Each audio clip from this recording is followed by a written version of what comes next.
gitu. Jadi kalau misalnya untuk yang para masih baru-baru step awal in relationship, coba di observe ya.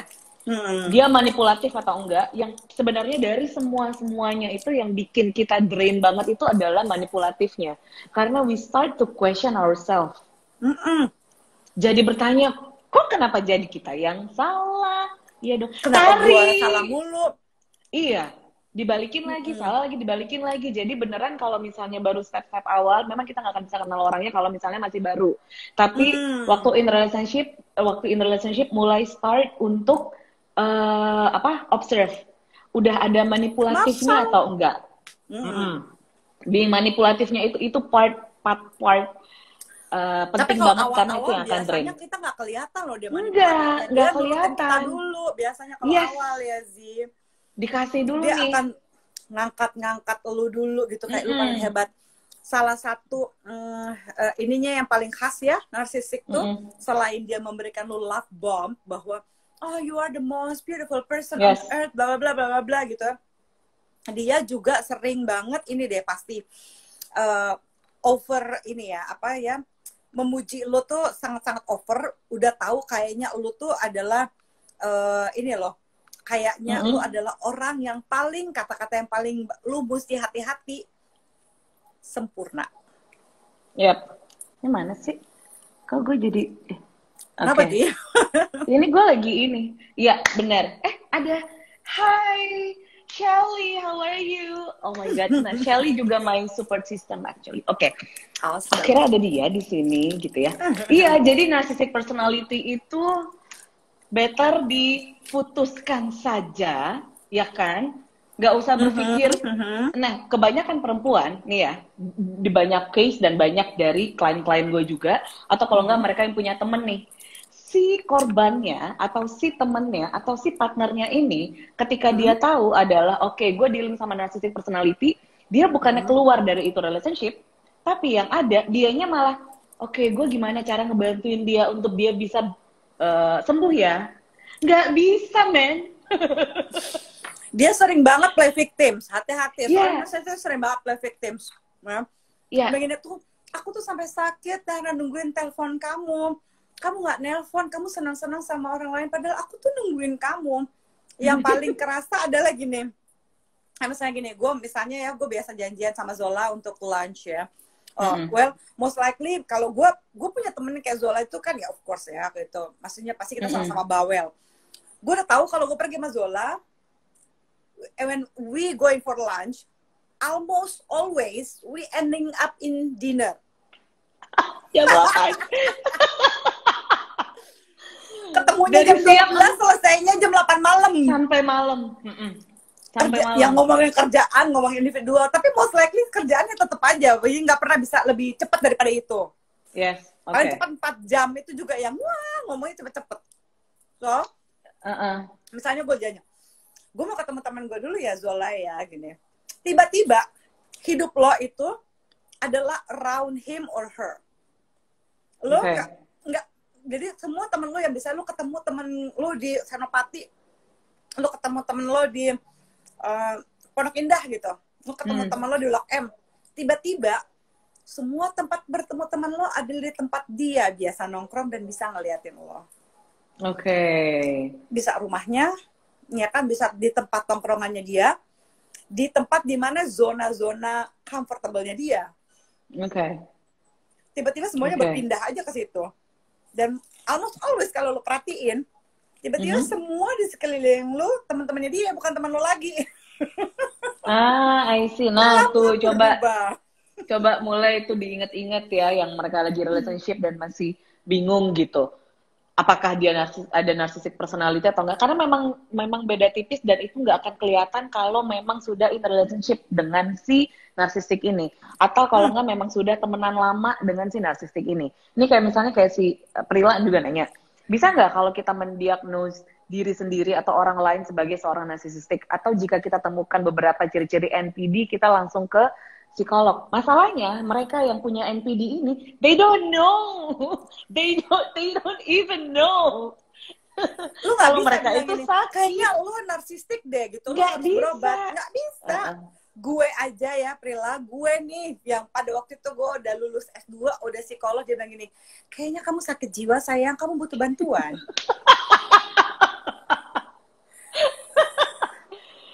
Hah? Gue kayak gitu. Ini nih bener nih siapa nih? Hayat bilang begini nih, and start questioning our values. Yes. Yes. Yes. I don't like myself when I'm with him because I'm asking my sanity and I asking a lot like, am I really that bad person, you know? Kayaknya gue cukup banyak deh nolong orang gitu ya. Ya walaupun gue suka bebician, tapi you know, when I love my friends, I do all out for my friends. I love my family. Gue tuh sampai mesti bikin list how much I love my life. Supaya gue gak gila. Buat keep you sane ya. Jadi benar tuh. Paling benar adalah sign-nya. Kalau misalnya sign paling gampang untuk diri kitanya ya, bukan dari sisi dianya. Untuk dari diri kitanya adalah selamatin kita aja. Yes, you start questioning yourself and then you start thinking, kok gini? Kok gue dulu nggak begini, kenapa tiba-tiba gue sekarang begini? Kok dulu gue nggak temperamen, kenapa tiba-tiba gue sekarang temperamen? Kok dulu gue pendiam, sekarang kenapa tiba-tiba gue makin diem misalnya gitu. Pokoknya segala sesuatu yang lo lakuin, padahal you act like normal, tapi you start questioning yourself. Nah, itu mulai deh tuh, mulai cari-cari dan mulai observe ke dari sisi si pasangannya. Ada manipulatifnya atau enggak, diktator atau enggak, controlling atau enggak gitu ya. Itu udah satu paket.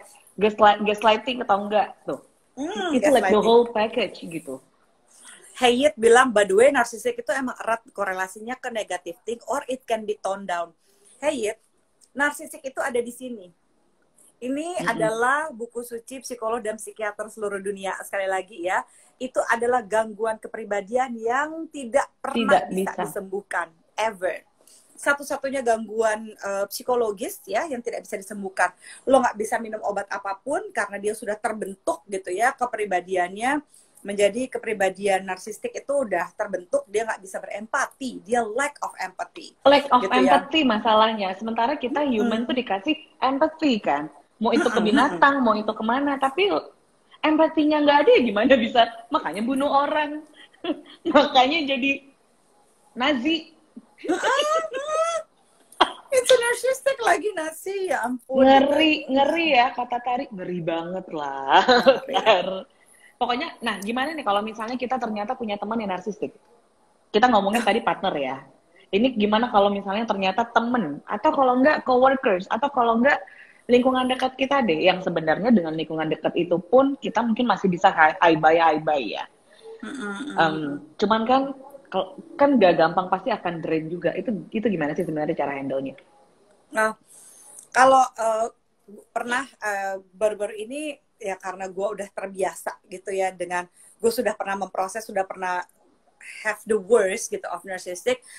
Gue dekat ada satu cewek gitu ya, I thought like she's cool gitu ya, we talk and this and this, kayaknya juga dia baik-baik aja, tapi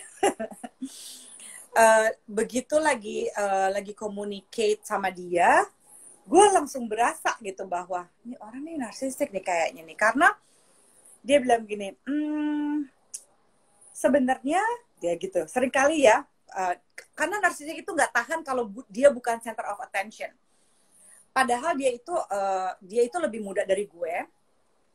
I think like way, karena seumur adik gue kayaknya. Kita lagi hangout bareng gitu ya, kita lagi hangout, terus jadi tuh we want for a drink gitu ya. Ya di Jakarta kan banyak lah tempat kalau misalnya lo mau win up, lo kayak capek ya kita hangout dulu ya gitu. Gue nggak tahu dia narsistik, dia udah banyak teman-teman gue juga bilang, oh ini orang aneh banget gini. Tapi when we hangout, terus ada beberapa cowok lewat terus negor gue gitu kan ya, terus gue kan ya oh ya udahlah lagi mood, udah selesai kerja and drink and I was like oh ya, terus gue ngobrol segala macam. Terus gue bilang ini, kenalin dong, teman gue juga ini dua-duanya single loh, gue begitu kan ya. Terus gue kenalin. Abis itu tahu-tahu dia sengamuk minta pulang. Oke. Lo bayangin nih, kita lagi minum di Kuningan, Louis, ya kan? Lagi rame, lagi asik gitu, lagi drinking gitu, tiba-tiba dia ngambek bilang gini, kita balik aja yuk, gitu. Gue yang lama lagi, gue gini. Kenapa dia ya tiba-tiba meledak-meledak gitu? Gue masih nggak ngerti itu. Gue bilang udah, kita ngobrol aja. Terus begitu itu cowok pergi, mungkin gue pikir mungkin dia kesel kali karena ini lagi ladies night gitu, kok tiba-tiba kenapa ngobrol sama cowok gitu ya, padahal sih sebenarnya cowoknya juga baik-baik aja gitu ya, dan ganteng dan lucu, kita ngobrol hai gini-gini segala macam, terus udah tuh cowok itu pergi, memang kebetulan emang udah selesai lah mereka gitu hangout ya. Terus gue bilang, kayaknya lo nggak usah yelling at me gitu, biasa aja. Terus begini, aduh Zoya, gue ya kalau gue mau gue tuh bisa dapetin cowok sampai berapa, siapa juga yang minta jadi saingan. Gitu. Terus gue makan gitu kan ya, gue makan sambil gue ketawa-tawa lagi cerita soal dunia persilatan, Instagram live gitu, talking about lingerie, of course right. Balik lagi ke situ lagi, ngomongin itu lagi, sampai gue bilang, girl, what's your problem? Lo mau apa sih gitu. Long story short, gue ketemu lah dengan kakaknya yang cowok, dan ternyata teman baiknya teman gue, ngobrol-ngobrol, terus kakaknya begini, aduh Zoe, kayaknya adek gue tuh butuh help deh, karena dia punya relationship-nya begini. Terus dia cerita segala macam, terus gue bilang gini, gila, gue yakin adek lu narsistik deh. Dia udah punya anak kan, setahu gue bilang gitu, iya udah punya anak, lo bawa anaknya sama lakinya pergi ke konseling, oke? Gue bilang gitu, gue kasih ini yang konselingnya, sebagai iya lakinya tuh sering stres akhir-akhir ini begini. Lakinya ke psikiater. Ya, ini ada beberapa psikolog anak yang menurut gue bagus ya, kasih tahu ya, ada kemungkinan bilang dari gue ya, ke psikolog anaknya bilang dari gue, mungkin kemungkinan dia memiliki ibu yang narsistik gitu. Jadi kalau misalnya sampai lu punya temen yang narsistik, iya, kalau teman masih lebih gampang kali ya, lu nggak usah teman sama dia. Jangan jadi malaikat penyelamat, jangan jadi pahlawan kesiangan, you nggak perlu save them. Dia pun juga nggak mau nyelamatin diri dia sendiri, jadi let them be gitu. Kita nggak bisa ngapa-ngapain sama sekali sebenarnya. Nah, Ucit, apa kabar? Nih, jadi Ucit udah nanya, apa sih kalau sosiopat sama NPD itu sejalur nggak sih? Nah, terus apa bedanya sama psikopat? Ini ada beda nih. Sosiopat yang tadi gue bilang kan, sebenarnya NPD itu satu-satunya mental illness yang nggak bisa disembuhin, dan posisinya udah di sosiopat, borderline-nya si psikopat, udah borderline-nya si psikopat gitu. Nah, sosiopat, NPD, psikopat, itu di antara tiga itu gimana sih sebenarnya? Jadi ini sebenarnya semuanya masih bagian dalam gangguan kepribadian, ya.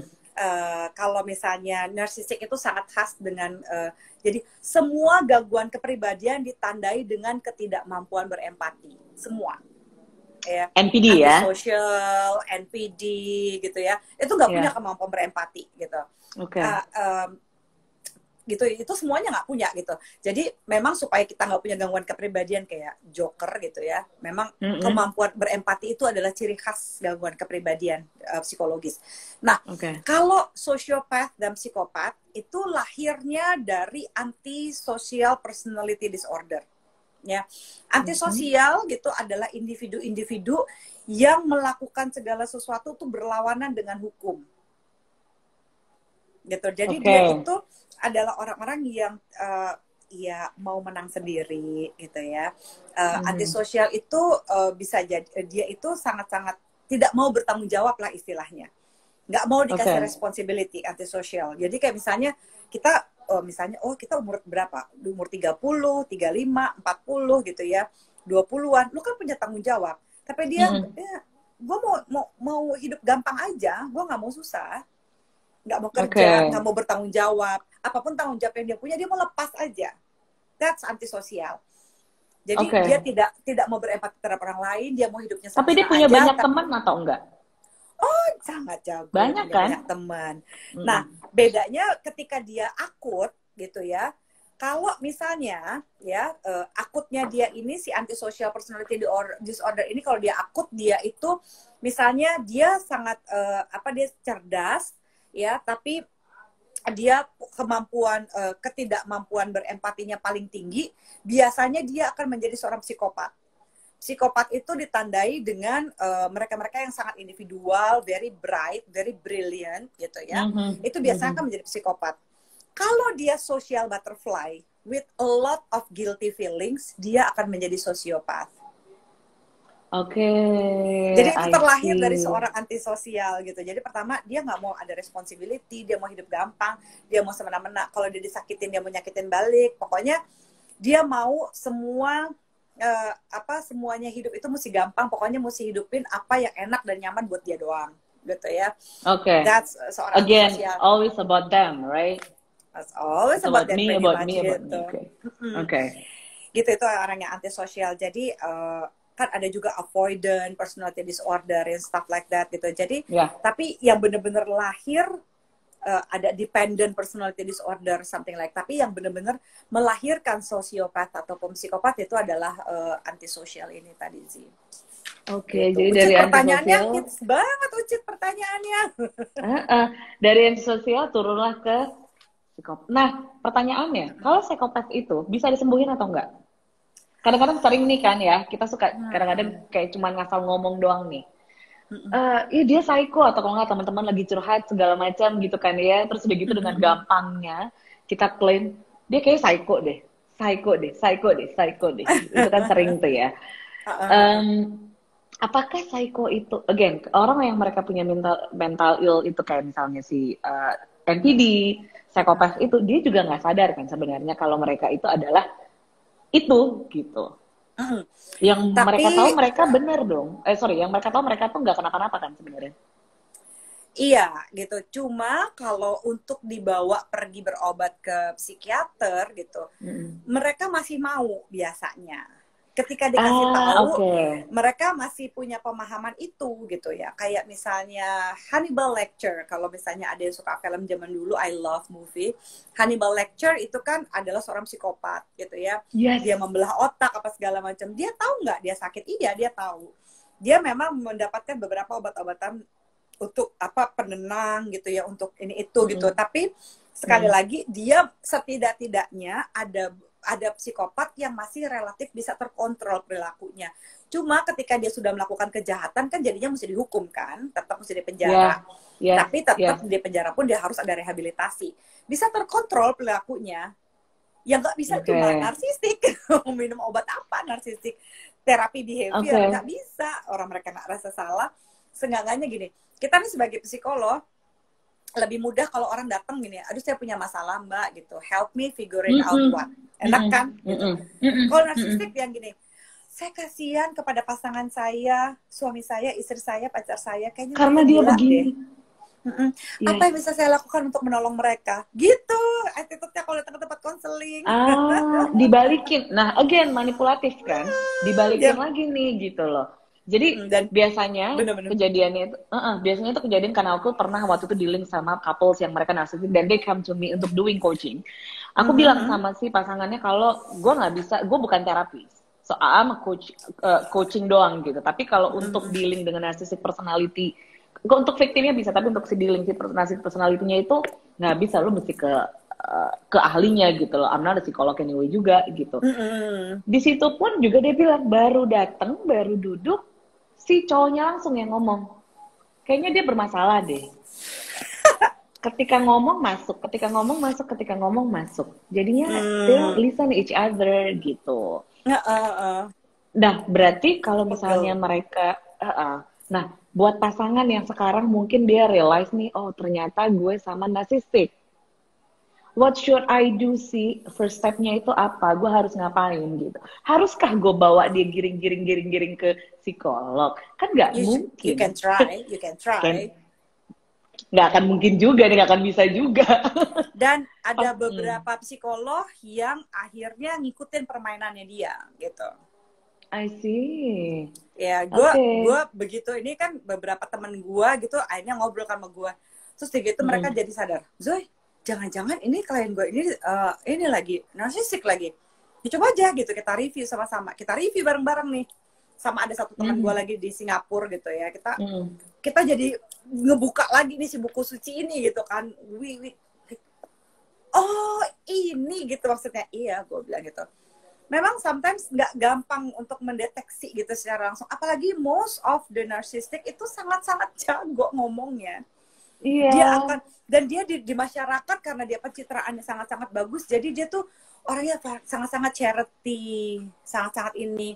Tapi ya, yang dia lakukan behind closed door itu kan cuma bisa diketahui sama orang-orang yang deket doang sama dia, yang benar-benar menjalin relationship yang intimate relationship, especially gitu. Aduh, egonya 500 juta. Nah, another question. Mereka yang narsistik dengan pasangannya ini, apakah dia benar cinta dengan pasangannya? Atau gimana sih? Itu sering tuh pertanyaan yang kayak gitu tuh. Is he really love me? Dan kebanyakan yang narsis itu cowok ya, bukan cewek kan? Iya sih? Right? Why is that ya?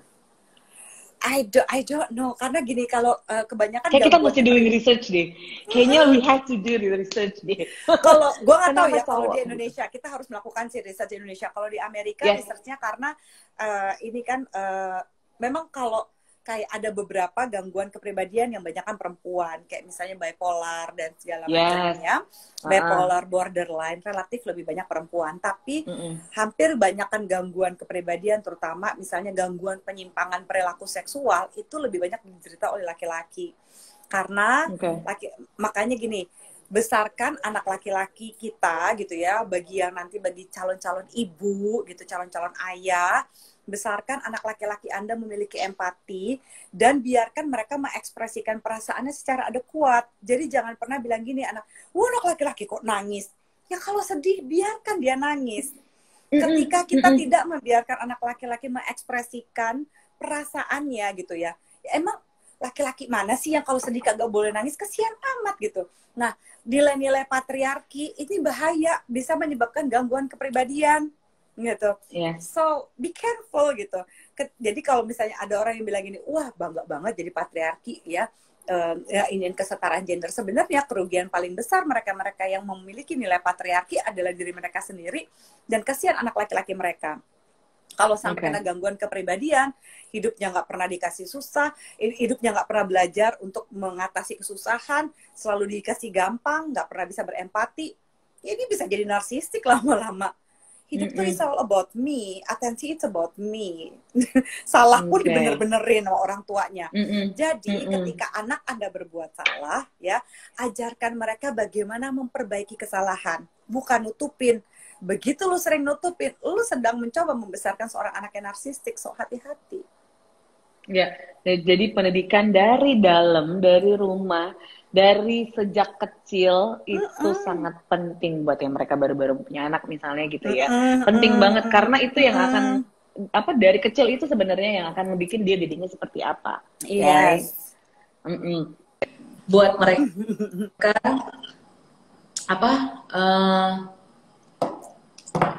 Mbak Zoe, aku pernah dengar ada overt sama covert narcissism. Apakah itu?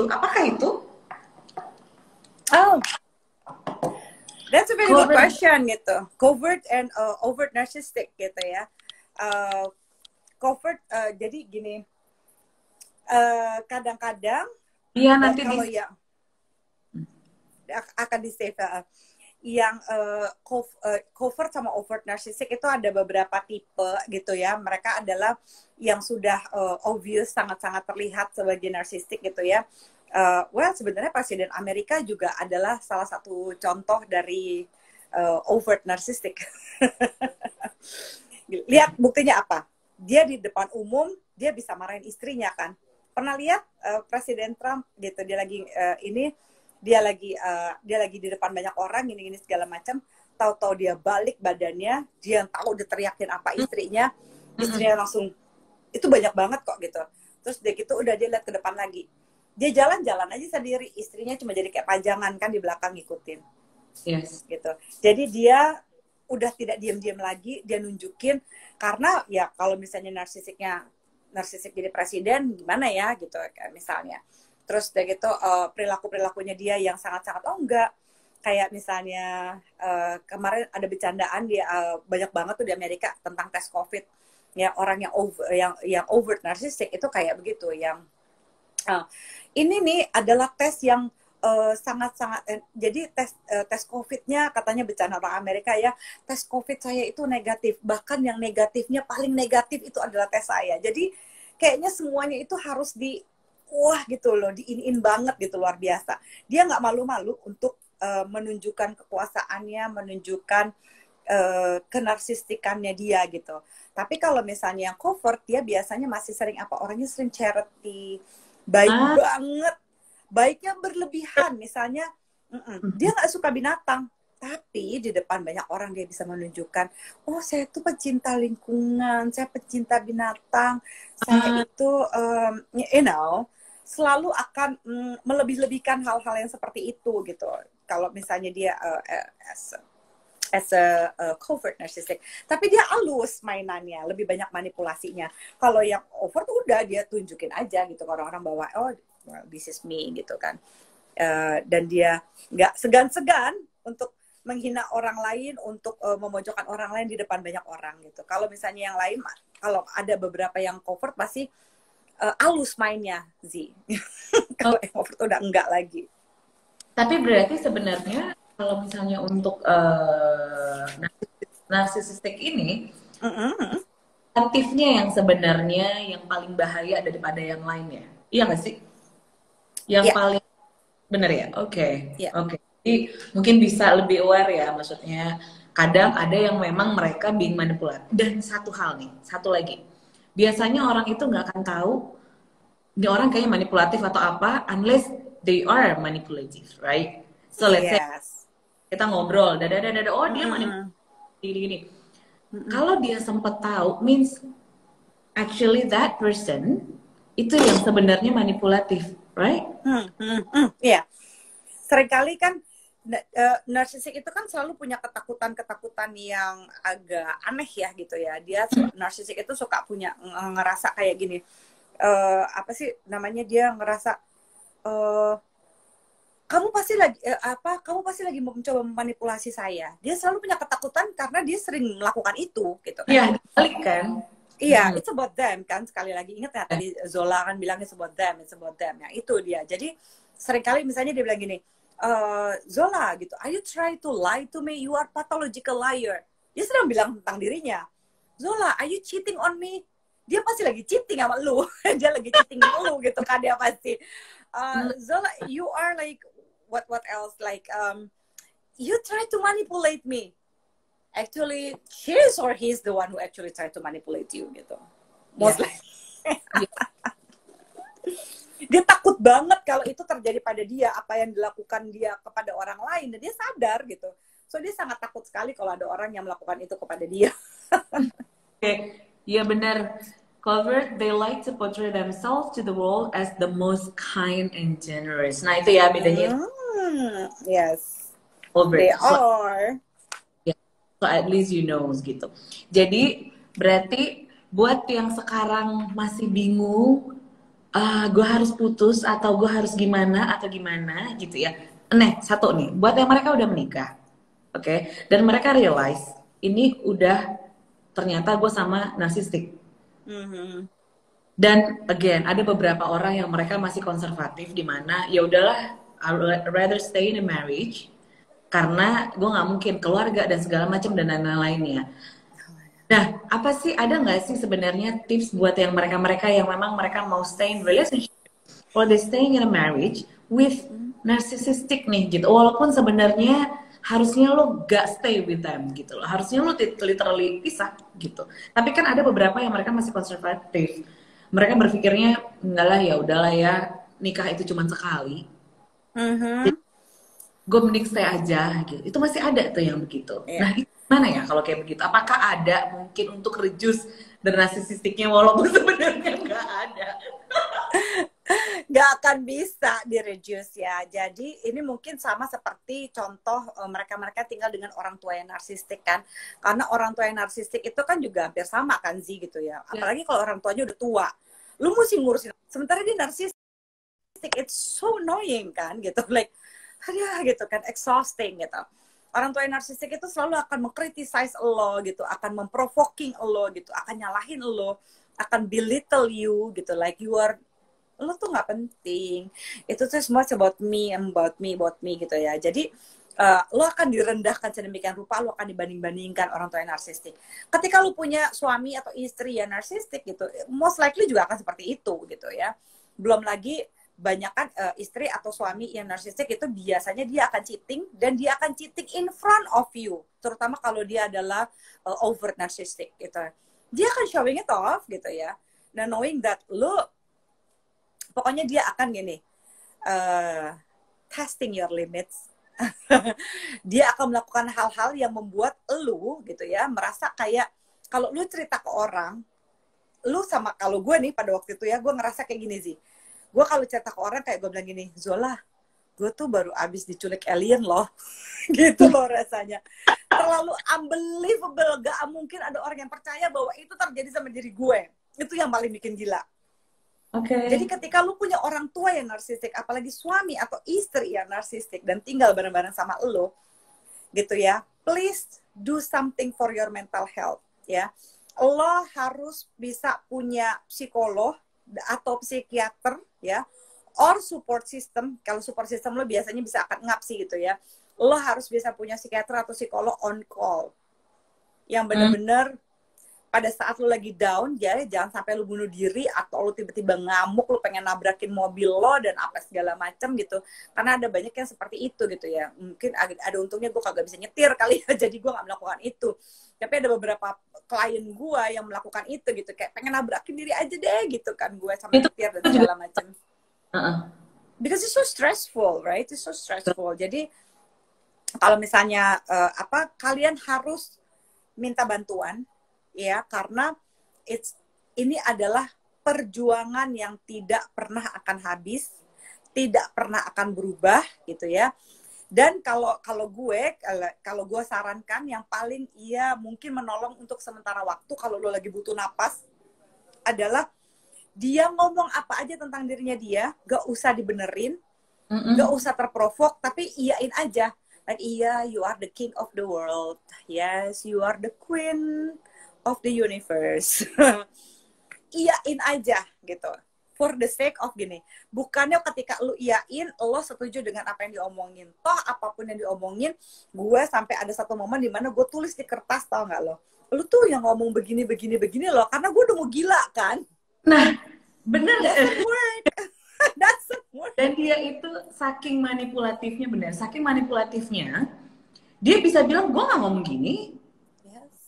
Kapan gue ngomong, lo yang ngomong gitu ya, again karena manipulatifnya tadi gitu. Orang gue pernah dengan gilanya gue merekam pembicaraan, gue pasangin lagi di dia, di delete rekamannya, capek banget. Jadi kalau misalnya dealing dengan narsisistik, gak usah dipikirin gimana cara untuk bikin dia sembuh, gimana cara. Nggak usah jadi tiba-tiba jadi warrior deh untuk help him atau help her gitu. You need to help yourself. Yes. So kalau misalnya mulai ada question kayak gitu, start to observe dulu. Yes. Oh, something wrong with me or something wrong with you. Jadi itu bubble-nya. Jadi anggap aja ketika lo hidup dengan orang tua yang narsistik, ya ibu yang narsistik, bapak yang narsistik, atau misalnya suami atau istri yang narsistik, anggap aja lo itu ada di dalam bubble. Pernah lihat nggak orang yang di dalam bola plastik transparan yang besar itu tuh?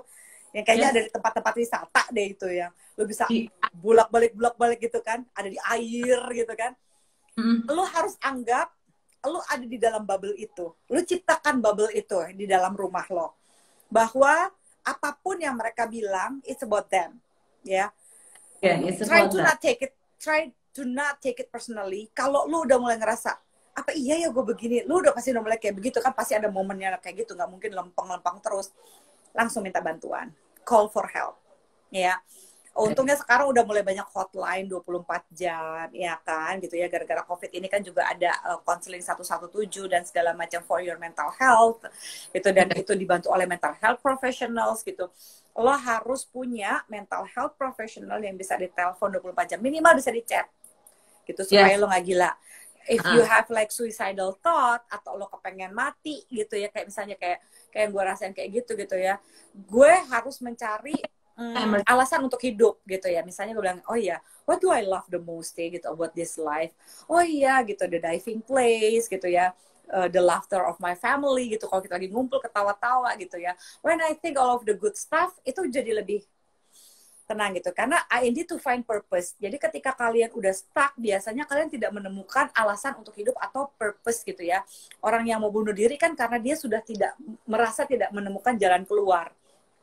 Pada saat itu mungkin sepertinya tidak ada jalan keluar, tapi gitu ya, jangan salah gitu ya. Pada saat kamu belum menemukan yang keluar, kamu cuma mikir aja, coba ya aku pikir besok lagi. Mungkin nggak besok lagi masih berpikir kayak gini gitu ya. Jadi jangan langsung ngambil tindakan aneh-aneh gitu saat itu. Jangan ngerasa, aduh gue mati aja deh sekarang tuh gitu, langsung ngambil tindakan sesuatu about that, please don't gitu. Pikirkan bahwa siapa tahu kalau gue belum temu jalan keluar hari ini, besok gue bisa temu. Mungkin nggak kalau gue ngomong sama Zoya atau gue ngomong sama Zola, gue bisa. Atau gue baca Instagram misalnya Ibunda ID lah, apalah gitu ya, tentang narsistik. Mungkin nggak, oh ini gitu. Jadi sekarang kan enak ya, informasi banyak gitu. So, try to look up for information. Pakai hashtag narsistik aja, udah banyak tuh biasanya isinya. Oh, begini gitu. Akhirnya lo jadi cooling down. Selalu akan ada jawaban. Ketika jawabannya belum ada hari ini, tunggu sampai besok. Tapi build up your bubbles gitu. You always have bubbles bahwa hey, this is your reality, not my reality. Lo harus stand on your ground. This is my mom reality. This is my dad reality. This is my husband reality. My wife reality is not. That's about them, not about you. So you're not crazy. Lo nya nggak kenapa-napa. Cuman karena ada, pengaruh ya. Apa sih namanya yang kebikin jadinya otak kita jadi nggak benar gitu. Dan jangan kasih panggung ya. Jangan kasih panggung ya. Jangan dibales-balesin, capek. Ya, nah biasanya tuh aku suka kasih tips nih buat yang memang mereka nggak usah di narcissistic personality, KDRT aja, ya. It means dong. Gue selalu, kalau misalnya lo harus punya satu contact person, ya, orang memang lo percaya, satu aja. You don't need 2, 3, 4, 5, 6. Satu orang yang memang lo bisa kontak immediately dan lo harus kasih tahu kan memang lo nggak bisa keluar, let's say dalam si bubble keluar kan. Satu contact person yang kalau misalnya ternyata ada something wrong with you, kalau bubble-nya pecah, yes. So at least si one person ini tahu gitu loh. Sebenarnya ada problem gimana. Paling nggak harus ada satu contact person aja yang memang bisa dipercaya dan ibaratnya kayak emergency calls lah. Yes. Harus banget, harus. Ya, dan orang harus percaya gitu. Jadi kalau misalnya ada kenapa-napa, paling nggak si orang ini udah tahu nih gitu loh. Walaupun nggak bisa gitu, paling nggak si orang ini udah tahu. So at least you have one person untuk ini. Kalau buat KDRT, mending out dari relationship aja nggak sih? Yes, banget. Yes. Nah, cuman KDRT itu kan sebenarnya ada orang nih, ini justification ya, justifikasinya beberapa orang yang bilang gue nggak KDRT, tapi karena dianya yang begitu, gue jadi kepancing. KDRT tetap aja KDRT. Ya. Apalagi yang emotionally KDRT yang menghina-hina gitu kan, suka pada nggak ngurus tuh. Waktu juga ada tuh yang bilang, Zo, gue nggak in relationship, partner itu nggak narcissistic relationship, tapi dia KDRT, egois, segala macam. Dan toxic nggak ada apa. Toxic gitu. Bukan berarti lo bisa okein dia punya behavior. Toxic is toxic. KDRT better keluar. Gue mau ingetin ya, bagi mereka-mereka yang ini pengalaman gue konseling belasan tahun. Ya. Mereka-mereka yang ada di dalam toxic relationship. Nggak usah lah kita ngomongin narcissistic. Pokoknya toxic relationship kan termasuk narcissistic ya. Kalau KDRT, emotionally, emotional abuse, physical abuse. Dan jangan lupa financially abuse. Financially abuse ya. Biasanya kalian itu ada di dalam sangkar. Sangkarnya sangkar emas. Kalian tuh burung dalam sangkar. Pintu sangkarnya terbuka, but you don't want to get out. Because beberapa banyak korban, makanya gue selalu bilang sama temen-temen ya, terutama yang psikolog masih muda gitu, yang baru gitu masuk di dunia ini, orang teman gue selalu sharing, jangan pernah kasih tahu mereka yang dalam KDRT untuk bercerai, kecuali itu memang dari mulutnya mereka sendiri ya. Tanya mereka bagaimana mereka bisa survive ya, untuk bisa menghadapi pasangan yang KDRT, karena pintu itu selalu terbuka buat mereka, but they don't want to choose to get out. Ya, jadi jangan pernah menyarankan kepada mereka yang KDRT untuk udah lu gue bantu aja. Kadang-kadang lu capek di tengah jalan. Begitu lu mencoba membantu, dia tahu-tahu give up. Balik lagi. Apalagi kalau yang KDRT, yang korban ini gitu ya, sudah masuk ke dalam Stockholm Syndrome in relationship. Jadi, tahu kan Stockholm Syndrome, orang-orang yang jatuh cinta kepada penculiknya. Nah, Stockholm Syndrome di relationship adalah orang udah disiksa, di-abuse, emotionally, physically, gitu ya, financially. Lo malah jadi pengacara buat pasangan lo itu. Dan ada yang memang edik dengan, dan mereka enjoying siksaan ini gitu. Terlihat seperti enjoying sih, benar kata Zola gitu. Most people terlihat enjoying, tapi as a psychologist kita tahu kenapa mereka begitu, karena they always dance at the same music, Z. Jadi dulu mereka biasa disiksa sama orang tuanya, atau mereka merasa they don't deserve happiness. Jadi mereka mencari pasangan yang juga menyiksa mereka, because that's the only way they know how to love. They always want to taking care of somebody else. They always like, nggak apa-apa jadi sangsak deh, kan gue udah ya siapa lagi sih yang mau sama gue, siapa lagi sih yang mau ngurus ke gue. Mereka selalu pintu terbuka sebenarnya untuk keluar, but they don't wanna get out, karena mereka pikir si penyiksa gue ini membutuhkan gue. Ya, dan satu lagi, mereka selalu berpikir kalau dia bakal berubah. No, they don't change. Dan satu lagi, mau dealing dengan unhealthy relationship, mau dealing dengan KDRT, unhealthy KDRT lah ya, atau narcissistic personality, ketika tahu dan ketika you realize kalau something wrong with me, atau mungkin something wrong with him, jangan langsung in denial. Oh, mungkin lagi begini. We are human. Human itu kebanyakan mereka langsung in denial gitu. Automatically otaknya mereka langsung akan begitu gitu. Tapi bukan jalan keluar jadinya gitu loh. You have to denial. That's the answer gitu.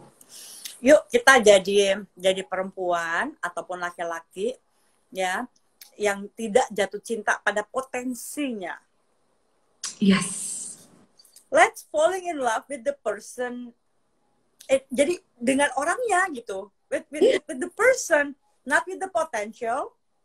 Not with the chance, not with the apa ya, jangan dengan ekspektasi. Akhirnya nanti patah hati mah ekspektasi sendiri juga gitu. Ketika aduh dia tuh punya potensi untuk bagus, lu melihat potensinya. Lebih bagus lagi kalau dia tahu dia punya potensi. Most likely kita ngelihat dia kagak ngelihat dia punya potensi, dan we falling in love with the potential. Yes. That he or she can give it to us. Dan satu lagi, biasanya juga kita kebiasaan yang orang-orang mereka ini, they falling in love to that person not because of that person. Mereka falling in love-nya itu karena memang gue maunya falling in love itu karena lu nya tuh begini dan gue maunya lu tuh begini. Sesuai the idea of the person ya, the idea of the person aja. Itu nggak bisa. Dan satu lagi kalau misalnya ngomongin udah di unhealthy relationship, we're doing relationship. Relationship is a teamwork. Bukan ownership. Ya. Kalau kebanyakan ownership kan, once you're with me, I'm yours and you're mine. And then you belong to me, I belong to you. We don't belong to anyone. So remember that. Kalau mulai ada in relationship dan ngerasa kalau nggak bisa kemana-mana, mulai protektif, mulai apa-apa harus diaturin. Nah, mulai deh tuh, it's a sign. Gitu. Gitu deh. I love our talk tonight. And thank you for all the women that sharing your heart with us tonight. Like, I just want to salute you. You know, ladies, you are like amazing. I know firsthand that it's so not easy. Zola also know firsthand how to deal with narcissistic, and it's so freaking hard. You know, you still have a heart, you still become a wonderful person today, you still listening to us and you sharing it so nobody else will experience the, you know, the broken heart that we experience. You are a survivor and I want to salute you. Yeah. You're amazing, ladies. And a good thing, that you realize that, dan banyak yang orang memang nggak ngeh gitu kalau ternyata okay, something wrong with me, then you need to take action gitu. Gitu. Jadi so ya hari ini kayaknya malam ini kita topiknya ini banget ya, biasanya kita kan topiknya seks gitu ya, agak menggoda gitu. Tapi ya kan ini juga apa namanya hardcore ya topik ini sebenarnya gitu. And the things that I like when Zola proposed me the idea that by saying about something like this, we always want to be vulnerable with you, ladies, karena susah loh gitu untuk membahas topik ini tanpa both of us, especially me, being vulnerable gitu, karena kan gak asik ya kelihatannya kayak lemah banget sih lo jadi psikolog gitu ya. But while I pass that, ya udah, we are human gitu, dan I learn my lesson. I think kalau misalnya if I have a chance gitu ya, gue mau berterima kasih sih kepada mantan yang narsistik itu. Thank you because you make me a so much better psychologist, you know. All the wound that you create in my heart long time ago, I heal it. Dan itu help me understand a lot of people, that help me to become a better person, and I help a lot of people gitu loh in progress. So, you know, thank you for the experience though. One thing juga, when you meet the person, either you learn something or you get something. So ya, kayak misalnya mungkin dirimu gitu ya, you learn something from him, dan jadinya you knows about narcissistic gitu. You can experience it, then you can share it to anyone gitu kan. Kita bakal dealing dengan siapa? Mungkin besoknya habis kita, we never know. But if you already experience that, at least kita nggak akan jatuh ke lubang yang sama. Kecuali kita toli. Wow, ini siap, ini Hayat ya, Hayat bilang gini, iya dulu pas minta putus dari toxic relationship itu, dia itu maksa-maksa ngajak jalan, padahal lagi opname di rumah sakit, mampus gak sih? Lagi opname loh, I already bought you so many expensive birthday present, yes, typical. You survive it, girl. Dan tipikalnya selalu usingin, gue udah ngebeliin lo ini, atau gue udah bayar ini, I give it everything to you, then what? We don't owe anything. Nah, satu hal nih, mungkin kita bisa ngebahasin itu juga tuh. Kebanyakan mereka in a relationship, you kiss me means I owe you kiss. Right? Atau kalau ada yang bilang, okay, you give me this, then I owe you this. We don't owe anything. Sama sekali. Jadi, sebenarnya topik ini pun juga kita tuh nantinya bakal ada kelas sebenarnya. Gue sama Zoom class, lebih deep, lebih literally kelas sebenarnya. Let's say misalnya tentang intimacy and about siapa ini namanya narcissistic ini juga, gimana keluar dari situnya gitu loh. Kita juga bakal ada sih sebenarnya di Zoom kelasnya. Iya. Dan Zoom kelas itu nanti akan sangat-sangat private ya, terutama pada Z friends, kepada Zozo friends ya, wherever you are. Karena gini, ladies and gentlemen, ya, kenapa kita harus bikin Zoom class? Karena nggak semuanya kita bisa publish kan. Ini kan termasuk ruang publik ya. Ada beberapa hal, bukan cuma masalah vivid doang, tapi ada beberapa hal yang menurut kami lebih bagus kami sharing di ruang privat gitu. Di ruang privat juga kalian juga bisa lebih dalam nanyanya. Kita bisa punya slide-slide yang juga lebih lebih terbuka tentang anatomi tubuh manusia, anatomi kelamin gitu ya. Kayak zona erotis kemarin sebenarnya kami agak repot ya, karena kita nggak bisa benar-benar detail. Kan kita nggak tahu yang nonton siapa aja, umurnya berapa gitu. Nanti kelas ini benar-benar untuk yang 18 tahun atau 21 tahun ya, Kayaknya 21 tahun ya. Khusus untuk iya, kenapa 21 tahun ke atas? Karena kita mau mempersiapkan siapa aja dewasa muda yang if you want a happy relationship gitu ya, sexually, about love connection gitu kan. We want to help you gitu ya, find through that gitu. We want to find your true and core happiness gitu, loving yourself, understand your body, your sexuality. Itu kita akan bikin Zoom class yang kayak begitu. So, tungguin ya. Pokoknya gabung ya.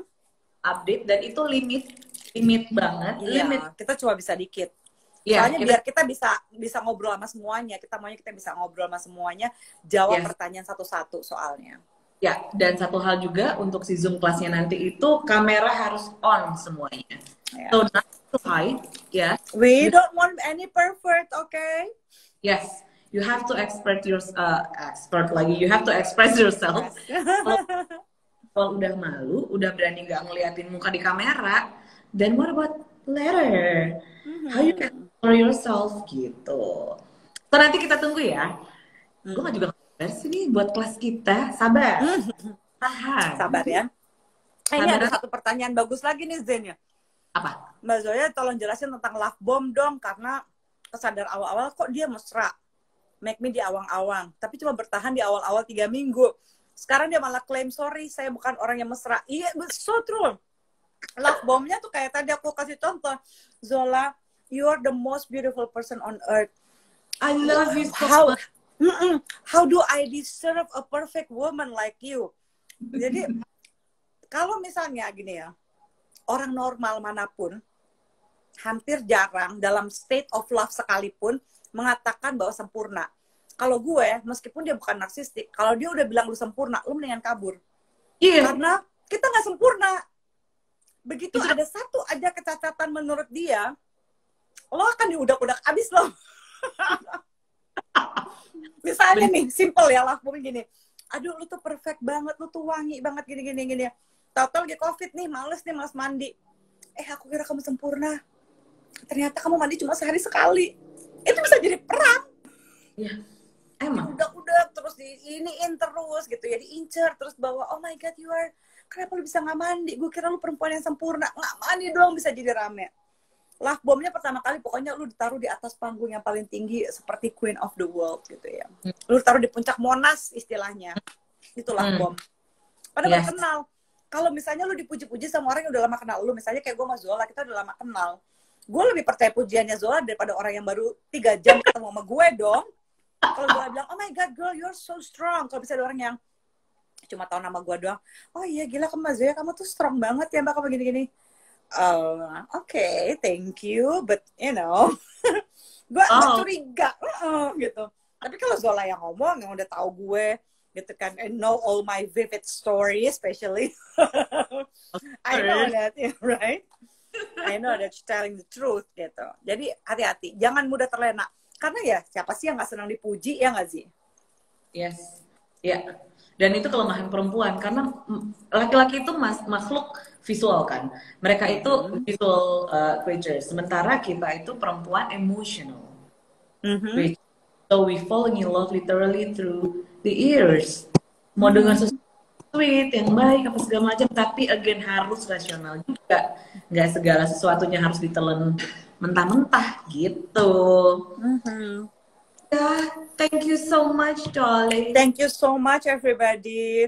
I know you will experience a lot of emotional roller coaster. Maaf kalau gue sama Zola mungkin agak memicu beberapa perasaan yang sudah pernah ada, gitu ya. Mungkin you will feel like a little bit gitu ya. Tapi I believe rasain dulu pernah ada. Yang penting inget nama daripada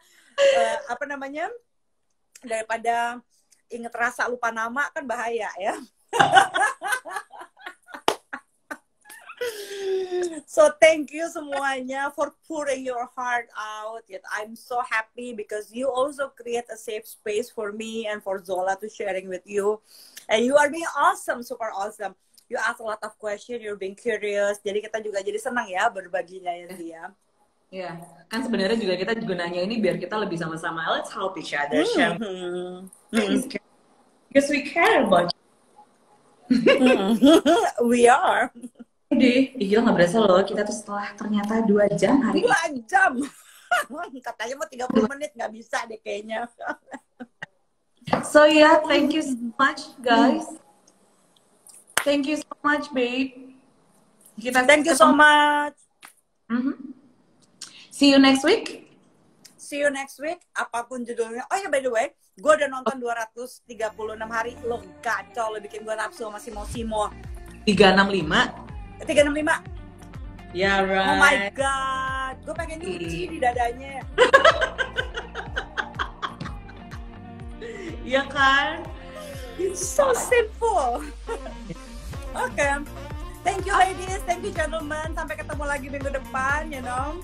stay fabulous, stay awesome. Sampai ketemu lagi minggu depan bersama saya Zoya dan Zola. Bye.